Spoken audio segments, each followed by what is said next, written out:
quite something like going to buy it. Because going is an app purchase. Something you're interested in, you pay for. That's very popular, very trendy. If to cover the bigger base, like I said, the majority of people, the economy will be good. But the economy will be good if it's healthy enough. Is it going to be sustainable? Is it going to represent human progress? We still need thinkers, scholars like David. Write your article and share with us. What's your take on that? A platform is content neutral. In other words, whatever you can do a platform, you can put Beethoven on it, or maybe you can put Love to Idami. Which can sustain it. So the thing is, most of these things, or many of these things, they get started up because of this phenomenon of something like these fast videos, cute things, 7 minutes, can grab a lot of people, become viral. When it becomes a mature media, then there's a possibility to branch out and do that more for different audiences. Something like, I don't know if you know about the app or the program that's called Spotify. Spotify is not an American film. Yeah, it's not a U.S. platform. Spotify started out as just a platform that play new releases by artists, usually pop rock and some other things. They've become so extensive now, and their actual database is so huge that they have everything from the most trivial and the most silly stuff that goes viral to the most deep, profound, most that you can get all online, basically for free or for very cheap. It's a platform that you can't characterize it. It's virtually all music that's produced by human beings. So the same thing with these platforms are only as useful as they are for people that use them. If they only attract a certain demographic, like teenagers, let's say, they may need a lot of hits, a lot of likes, and may make a lot of money. But a lot of but your business model is flawed in the sense that when that goes away, and vanishes, the kids grow up, and the business dies because no one's interested in that. So it has to have sustainability, and it has to have ability to broaden its censorship so that other kinds of music and other kinds of products can be put in there, and that way it has a broad sort of sustainability. What's going to happen to TikTok? I don't know. But right now, it's like that first stage, where it's really just producing a lot of kind of funny, mindless stuff. Science experiments is on the clock. Coming up, Japanese people may probably need to wait till they're over 70 years old to receive their pensions. What happens? Stay tuned to find out more. Welcome back. You're listening to Weekly, the weekend edition of Today. I'm Leo. Today joining me in the studio are David Moza, Associate Dean of Yanqing Academy at Peking University, and our commentator Mai Ling. Now let's turn to our third topic. The Japanese government is planning to raise the optional age for drawing public pensions to 75. It aims at coping with the labor shortages and an aging population. The government announced it will finalize the plans as part of a set of legal changes after April 2020. Okay, first of all, what is the current pension age in Japan, and what are the changes after the plan is finalized?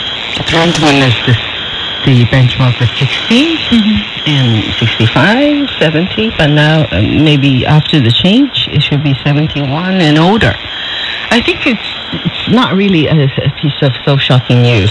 We live longer and we consume more. We have fewer babies, so we have to work. This is everything. China is catching up. China is catching up.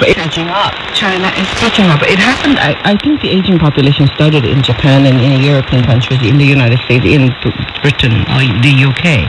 But when China started to reform and the economy started to doing good or well, then the thing just come up. The industrialized economy means that people are busy. If it's an agricultural sort of era, then people stay home and have a lot of babies, and then parents would rely on babies to support them old age care. But once it's industrialized and faster-paced, we have all sorts of recreations. We have dreams to fulfill, right? We even gold rush, opportunities, everything. We go to coastal areas to sit in the beach. That's a baby at home. And now more in the digital sort of internet area now. Even more so. Even young people are hesitating whether they're going to have a baby. Now, what do you think this policy means to the Japanese people, and what kind of difference does it make? I think the difference is that it's probably something in the legal area which has already been a tendency in its past. It's also easy to follow the kind of way it's creating address problems rather than cause them. The problem in Japan with China and certain extent and some other places also is a lack of population.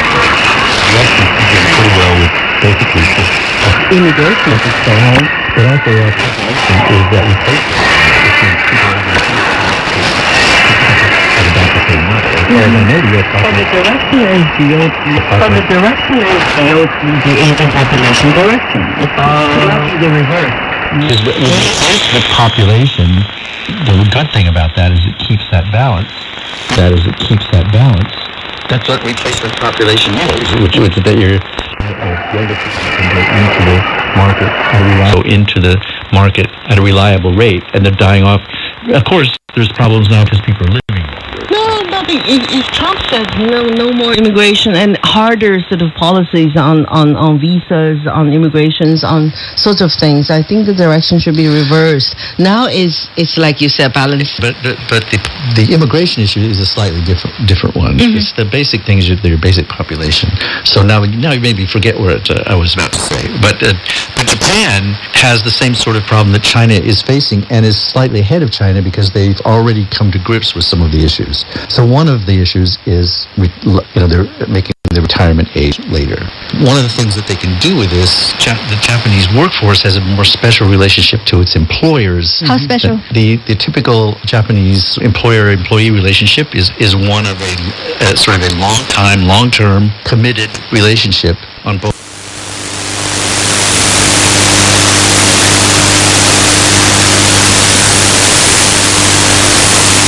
Desperate time to very quickly get attached to a company. And what that means is that they will usually be taken on as employees. They will be trained already. So Japanese won't first work at a skill in order to get some expertise and then go look for a job. They will get the job and then get the expertise they need on the job, which means that the company is paying for their growth, their education. Yeah. This company loyalty will continue throughout as the company treats them well, gives them regular raises, gives them lots of overtime, encourages them to spend time at the office by making the atmosphere there very conducive to sort of living there and eating and socializing there. So there's a very 欧盟对华投资增长29.5%。耿爽表示，我想所谓美国企业撤出 retirement, there's not going to be this tendency that in the U.S. you see, close to retirement age and they're just kicked out of the market before they're quite ready to retire. My father retired like 5 years earlier than he wanted to, because the company that he was working for felt that they needed to save money, and so they gave him an quote early retirement, which was a different package than what he was hoping for. But the Japanese are less likely to do that. And so all of these sorts of things are going to have to happen in China as well.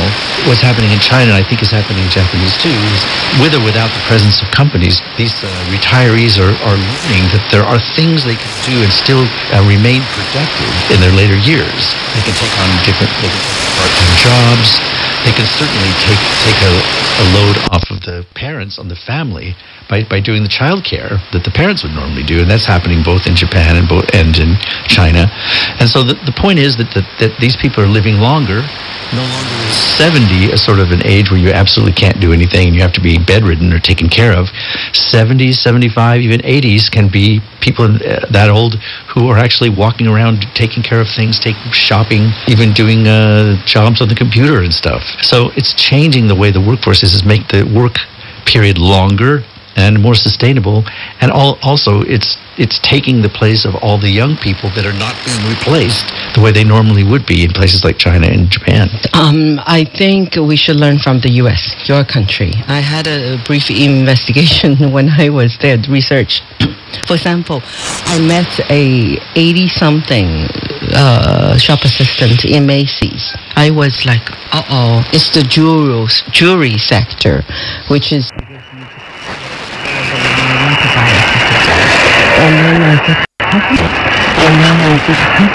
thinking was,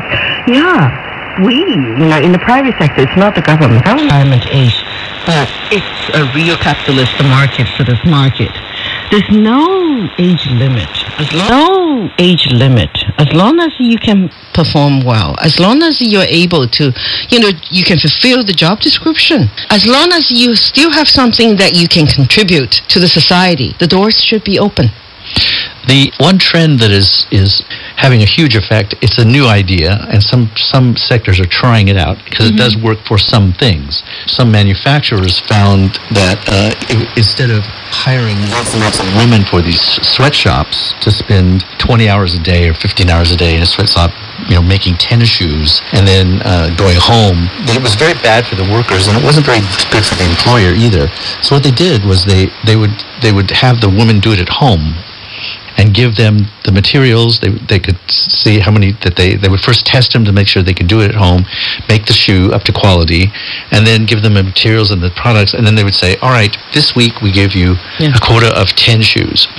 Now you just have to tune those in at the end of the week. If your child gets sick on Tuesday, then just take care of your child. It's okay, But if you have the time to do it, and you may have to stay up late, but at the end of the week you give 10 shoes and we evaluate them and they're all pass quality control, then we send you the money, and you never have to come to a factory.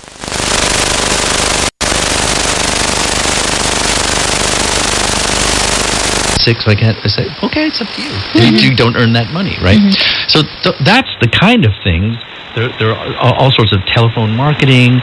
There are all sorts of online things that involve just checking a couple of things and then putting someone in a list or taking them out of a list. Older people could do in their homes without going into a job that they could do regardless of their health. They could be in a wheelchair or they could whatever, but they could still be active, and it'd be something to do that all you have to do is set it up with a very simple sort of chain of information there so that you could simply determine that the work can be done effectively, give them the freedom that they'll need to get it done because they're older, they can't come into a work all day, and also make it something that gives them a rewarding life. It's something they can do that can also make them happier, right? It's the more practical way for senior people to work remotely so that they can share more flexibility in the work. And then a number of other countries are also facing the challenges of having an aging society. Now let's go to South Korea to see what the elderly are doing, and they're dancing with loud music now. Now let's take a short break and drop the beat. Welcome back. You're listening to Weekly, the weekend edition of Today. I'm Woo-Yo. Now let's turn to our final topic.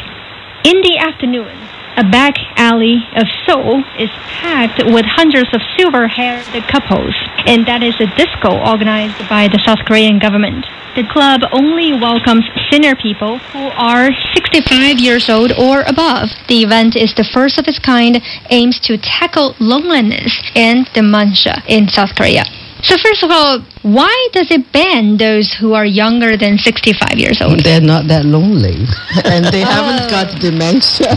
I think my intuition into it is that if it's government involved, it's using taxpayers' money, and then they should be more sort of, underspent. Every dollar, every penny should be spent with in the right way. In the right way. So 60, there should be an age mark anyway, either 50, under, or 65. 65 is quite reasonable age because retirement age? Not only maybe it fits with the retirement, but physicality. So if 65 above, you have more problems with your physical sort of health. So I sort of understand this one, but one thing I couldn't really understand is that why. Okay, I think in China, elderly people have long been organizing, dancing parties, square dance themselves. why it took so long. It's just recently for the first time, first of its kind, and it has to be organized by a government. How about these people if the government didn't come in, you guys, what were you doing at home? Waiting for dementia to happen? You mean the Chinese square dancing ladies are comparatively more self-motivated? Oh, yeah, of course. And they went outside to tourism, everything, all sorts of things. They're so active. But I don't know, the elderly people in South Korea, they stay home. This would be under the category of elderly care. It would be something like the way I see it, it's not necessarily something that the private sector would normally do, but it is something that would be very good for elderly people and would be almost like I don't know how to put it. How is this much different than putting the sort of exercise equipment that you see all over Beijing and all over China in the parks that are very low level, easy sorts of things that mostly that's for old people. That's for old people to and kids too, I guess, but it's mostly for old people to have some aerobic, low impact exercise to keep their bodies healthy. And it doesn't cost a lot of money, and it's fun, and so this is the same kind of thing. It sounds to me it's good government spending. It keeps these people active. It keeps them more healthy. And if it would like it, then I don't see why it couldn't. The private sector couldn't come in and do it. The private sector couldn't come in and do it even better. I think this one is the policy.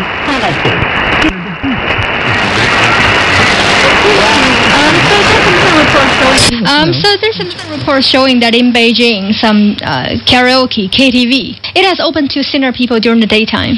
So it welcomes senior people, grandmas and grandpas in the daytime, with a cheaper price. Let me show you with a very, very beautiful story. One of my colleagues, born in the 80s, like your age, she told me, said, 3 generations. My grandma loved singing, and my mother, my father, and me and my husband. Sometimes we spend the whole day bringing some snacks to a karaoke studio, a small room, right? The 3 generations have a wonderful family together, singing old songs, new songs, modern songs, and eat there, having fun together. Sure. Okay. So can this method of coping with aging society in South Korea also work in other countries? What are the other ways to help elderly cure anxiety after their retirement? I think we should resort to layers and small, even museums. Museums are very, very physically consuming. Sometimes I love museums, but it's too big, whatever. We can redesign it, make it smaller. Maybe just the whole room, only 3 pictures there for you to look at. Also, China has something we can be boast of. It's the universities for the aged. 老年大学. It started from 1983, very long time ago, and under the directiveness or guided by the government and the ministry who's taking care of civil affairs or whatever ministry. So once you said, okay, the society does not need my talent specialty anymore, I can learn everything in this university. I was noticing when I was in the U.S. just the last summer, there were several places in the town I was in Indiana at Indiana University. I saw this thing that said adult daycare center. Adult daycare, because usually a daycare center is a center where mothers or the family can drop the kids off during the day while they do something, or especially preschool kids or whatever. And now it's where the relatives, are usually the wife, can, quote, drop the husband off here at a daycare center while she goes and do some things that she needs to do. So just like a child daycare center, they have adult men or women there. That's a good idea. It is a very, very good idea. And also because they have certain games, they have, several kinds of food. They have people who try to who have the same kinds of problems to certain people, so that there's a room where people don't talk very much, or there's a room where people are more active. And if you do it safely and well, and especially according to sort of medical procedure with elderly people and people with dementia, so there's no legal issues, it can become just another something that people can use in their daily lives to make both you and or elderly person happy. Well, for the young or for the senior, if you feel lonely or depressed, you may shake it up and just dance. That's it for this episode of Weekly, the weekend edition of today. A quick wrap-up of topics. Jack Ma and Elon Musk debate about AI and its impact. Douyin and TikTok users spending record $11 million in July. Japan plans to raise the pension age beyond 70, and so Cisco organized by the South Korean government for senior people. Today, joining us in the studio are David Moza, Associate Dean of Yanqing Academy at Peking University, and our commentator Man Ling. Thank you all for coming. Thank you. Thank you. With news and analysis, Weekly keeps you informed and inspired. I'm Muriel. Thank you so much for joining us.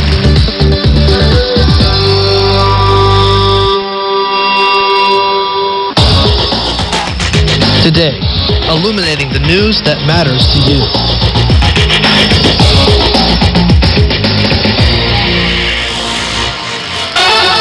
You are listening to newsplusradio.cn. To get the latest news about China, listen to our entertaining programs, and find out more about Chinese culture.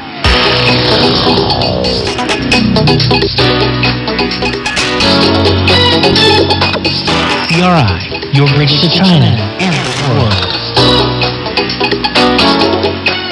Online, on air, and on your phone.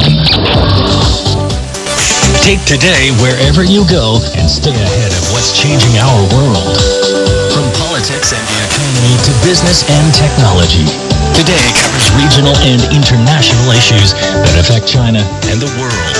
Keep up to date with Today.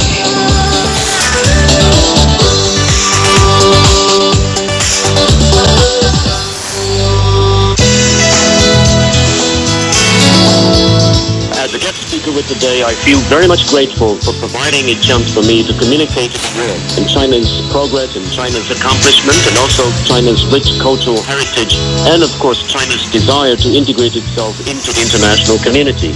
I believe Today opens a window as well as it builds a bridge between people in China and the world.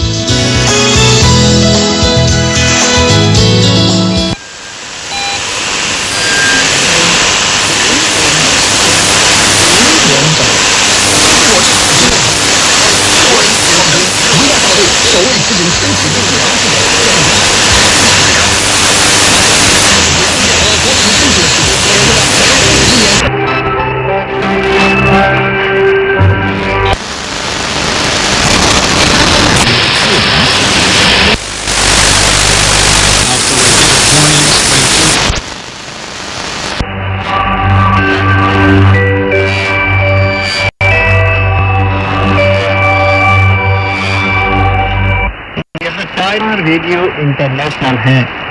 श्रोता दोस्तों, अब हमारा हिंदी कार्यक्रम आरंभ होता है। आज के इस कार्यक्रम में समाचारों के बाद हमारा साप्ताहिक कार्यक्रम आपकी पसंद प्रस्तुत किया जाएगा। अंत में होगा रोजमर्रा की चीनी भाषा। लीजिए सुनिए आज के मुख्य समाचार। चीनी राष्ट्रपति Xi Jinping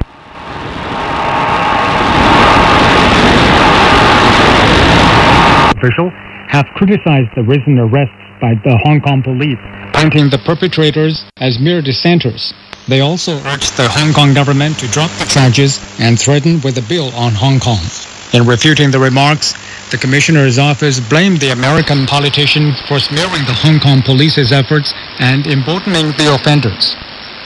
Official stats show the Purchasing Managers Index for China's non-manufacturing sector came in at 53.8 in August. This is up from 50, indicating continued expansion. The PMI for manufacturing sector dipped to 49.5 in August from 49.6